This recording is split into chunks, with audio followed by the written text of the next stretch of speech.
Hello ವೀಕ್ಷಕರೇ ಎಲ್ಲರಿಗೂ ನಮಸ್ಕಾರ welcome back to Speedy Updates Kannada. ಇವತ್ತಿನ ಒಂದು ವಿಡಿಯೋದಲ್ಲಿ 10ನೇ ಹಾಗೂ 9ನೇ ಕಂತಿನ ಹಣ ಯಾರ್ಯಾರಿಗೆ ಬಂದಿಲ್ಲ ಅದಕ್ಕೆ ಕಾರಣಗಳೇನು, ಯಾರ್ಯಾರಿಗೆ 9ನೇ ಕಂತಿನ ಬಂದಿದೆ ಆದರೆ 10ನೇ ಕಂತಿನ ಹಣ ಬಂದಿಲ್ಲ, ಯಾವಾಗ ಬರುತ್ತೆ 10ನೇ ಕಂತಿನ ಹಣ ಅಂತ ಎಲ್ಲರೂ ಕೂಡ ಕೇಳ್ತಾ ಇದ್ರಿ। ಇವಾಗ ಹೇಳ್ತೀನಿ, ಕರೆಕ್ಟ್ ಆದಂತ ಡೇಟ್ ಕೂಡ ನಾನು ಮೆನ್ಷನ್ ಮಾಡ್ತೀನಿ, ಯಾವಾಗ ಬರುತ್ತೆ 10ನೇ ಕಂತಿನ ಹಣ, ಹಾಗೆ 9ನೇ ಕಂತಿನ ಹಣ ಯಾರ್ಯಾರಿಗೆ ಬಂದಿಲ್ಲ ಅವ್ರಿಗೂ ಕೂಡ ಯಾವಾಗ ಬರುತ್ತೆ ಅಂತ ನಾನು ನಿಮಗೆ ತಿಳಿಸ್ಕೊಡ್ತಾ ಇದ್ದೀನಿ।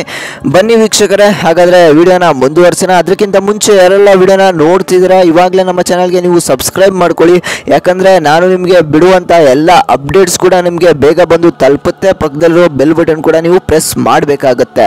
ನಾನು ನಿಮಗೆ ಗೃಹಲಕ್ಷ್ಮಿಯ ಎಲ್ಲ ರೀತಿಯ ಯೋಜನೆ ಹಾಗೆ ಕರ್ನಾಟಕದ ಯೋಜನೆಗಳ ಬಗ್ಗೆ ನಿಮಗೆ ಮಾಹಿತಿನ ತಿಳಿಸ್ಕೊಡ್ತಾ ಇರ್ತೇನೆ, ಅದಕ್ಕಾಗಿ ನೀವು ಈ ಚಾನಲ್ನ ಸಬ್ಸ್ಕ್ರೈಬ್ ಮಾಡ್ಕೊಳ್ಳಿ। ಸಬ್ಸ್ಕ್ರೈಬ್ ಮಾಡ್ಕೊಳ್ಳೋದ್ರಿಂದ ನಿಮಗೆ ಮಾಹಿತಿ ಪೂರ್ವಕವಾದ ವಿಡಿಯೋಸ್ ದೊರಕ್ತಾ ಹೋಗ್ತವೆ ಅಂತ ಹೇಳ್ತಾ ಬನ್ನಿ ವೀಕ್ಷಕರೇ ವಿಡಿಯೋನ ಮುಂದುವರಿಸೋಣ। ಯಾರ್ಯಾರೆಲ್ಲ 10ನೇ ಕಂತಿನ ಹಣ ನಿಮಗೆ ವೆಯ್ಟ್ ಮಾಡ್ತಾ ಇದ್ರಿ ಅವ್ರಿಗೂ ಕೂಡ ಒಂದು ಗುಡ್ ನ್ಯೂಸ್ ಅಂತಾನೆ ಹೇಳ್ಬೋದು। 9ನೇ ಕಂತಿನ ಹಣಕ್ಕೆ ನೀವು ವೆಯ್ಟ್ ಮಾಡ್ತಾ ಇದ್ರಿ ಅವ್ರಿಗೂ ಕೂಡ ಗುಡ್ ನ್ಯೂಸು। 8ನೇ ಕಂತಿನ ಹಣ ನಿಮಗೆ ಬಂದಿರುತ್ತೆ, ಆದರೆ 9ನೇ ಕಂತು 10ನೇ ಕಂತಿನ ಹಣ ಬಂದಿರೋದಿಲ್ಲ। ಕೆಲವರಿಗೆ 9ನೇ ಕಂತಿನ ಹಣ ಬಂದಿರುತ್ತೆ, ಕೆಲವರಿಗೆ 10ನೇ ಕಂತಿನ ಹಣ ಬಂದಿರೋದಿಲ್ಲ। ಹಾಗಿದ್ರೆ ಏನು ಮಾಡಬೇಕು ಅಂತ ನೋಡೋಣ।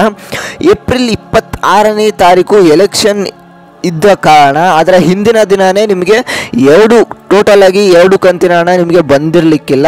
8ನೇ ಕಂತು ಹಾಗೆ 9ನೇ ಕಂತಿನ 2 ಕಂತಿನ ಹಣನ ಸೇರಿಸಿ ನಿಮಗೆ ಹಾಕಿದ್ರು ಕೆಲವರಿಗೆ, ಅಂದರೆ ಒಟ್ಟಿನಲ್ಲಿ ಟೋಟಲ್ ಆಗಿ ನಿಮಗೆ 4,000 ಹಣವನ್ನು ಏಪ್ರಿಲ್ 26ನೇ ತಾರೀಕಿನ ಹಿಂದಿನ ದಿನ ನಿಮಗೆ ಹಾಕಿದ್ರು। ಆದರೆ ಇಲ್ಲಿ ಯಾಕಂದರೆ ಆಗ ಎಲೆಕ್ಷನ್ ಇತ್ತು, ಅದರ ಸಲುವಾಗಿ ಅದರ ಹಿಂದಿನ ದಿನ ನಿಮಗೆ ಹಾಕಿದ್ರು।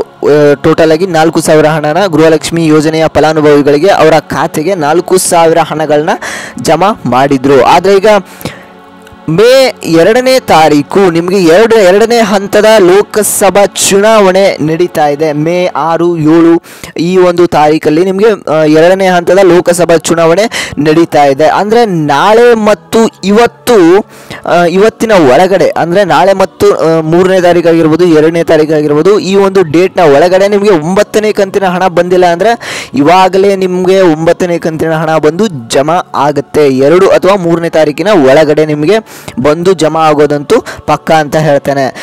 ಆದರೆ ನಿಮಗೆ 10ನೇ ಕಂತಿನ ಹಣ ಯಾವಾಗ ಬರುತ್ತೆ ಅನ್ನೋದಾದರೆ ಮೇ 6ನೇ ತಾರೀಕು ಲೋಕಸಭಾ ಎಲೆಕ್ಷನ್ ಇದೆ, ಅದರ ಒಳಗೆ ನಿಮಗೆ ಚುನಾವಣೆಯ ಒಳಗಡೆನೆ ನಿಮಗೆ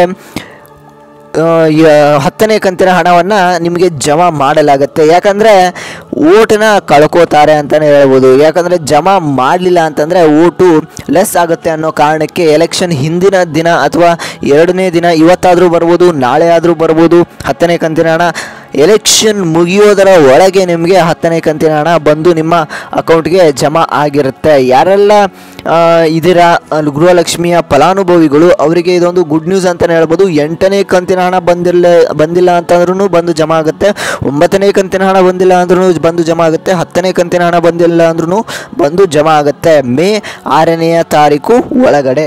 ಯಾಕಂದರೆ ಎಲೆಕ್ಷನ್ ಇರುವಂಥ ಕಾರಣ, ಚುನಾವಣೆಯ ಕಾರಣ ಅವರು ಜಮಾ ಮಾಡೇ ಮಾಡ್ತಾರೆ। ಯಾರ್ಯಾರಿಗೆಲ್ಲ 8, 9 ಹಾಗೂ 10ನೇ ಕಂತಿನ ಹಣ ಇನ್ನೂ ಬಂದಿಲ್ಲ ಅವರಿಗೆ ಒಟ್ಟಿಗೆ ಮೇ 6ನೇ ತಾರೀಕು ಒಳಗಡೆ ಬಂದು ಜಮಾ ಆಗುತ್ತೆ ಅಂತ ಹೇಳ್ತೀನಿ ವೀಕ್ಷಕರೇ। ಈ ಒಂದು ವಿಡಿಯೋನ ನೀವು ಎಲ್ರಿಗೂ ಕೂಡ ಗೃಹಲಕ್ಷ್ಮಿ ಯೋಜನೆಯ ಫಲಾನುಭವಿಗಳಿಗೆ ಶೇರ್ ಮಾಡಿ, ಅವ್ರಿಗೂ ಕೂಡ ಒಂದು ಯೂಸ್ಫುಲ್ ಮಾಹಿತಿ ಆಗುತ್ತೆ ಅಂತ ತಿಳ್ಕೊತೀನಿ। ಅವ್ರಿಗೂ ಕೂಡ ಈ ಒಂದು 10ನೇ ಕಂತಿನ ಹಣ ಯಾವಾಗ ಬರುತ್ತೆ ಅನ್ನೋದು ಗೊಂದಲ ಇರುತ್ತೆ, ಅವರು ಕೂಡ ತಿಳ್ಕೊಳ್ಳಿ। ಇವಾಗಲೇ ಅವ್ರಿಗೂ ಕೂಡ ಈ ಒಂದು ವಿಡಿಯೋನ ಶೇರ್ ಮಾಡಿ, ಹಾಗೆ ವಿಡಿಯೋಗೊಂದು ಲೈಕ್ನ ಮಾಡಿ ವೀಕ್ಷಕರೇ। ಇದೇ ಥರದ ಹೆಚ್ಚು ಅಪ್ಡೇಟ್ಸ್ಗಾಗಿ ನಮ್ಮ ಒಂದು ಚಾನಲ್ ಸ್ಪೀಡಿ ಅಪ್ಡೇಟ್ಸ್ ಕನ್ನಡ ಚಾನಲ್ಗೆ ಇವಾಗಲೇ ನೀವು ಸಬ್ಸ್ಕ್ರೈಬ್ ಮಾಡ್ಕೋಬೋದು, ಯಾವುದೇ ಥರದ ಲಾಸ್ ಇಲ್ಲ, ಯೂಸ್ಫುಲ್ ಮಾಹಿತಿಗಳನ್ನು ನಾನು ನಿಮಗೆ ಕೊಡ್ತಾ ಹೋಗ್ತೇನೆ। ನಾನು ಇದೇ ಥರದ ಒಂದು ಅಪ್ಡೇಟ್ ಜೊತೆಗೆ ಮತ್ತೆ ನಾನು ನೆಕ್ಸ್ಟ್ ವಿಡಿಯೋದಲ್ಲಿ ಮತ್ತೆ ಸಿಗ್ತೇನೆ ವೀಕ್ಷಕರೇ।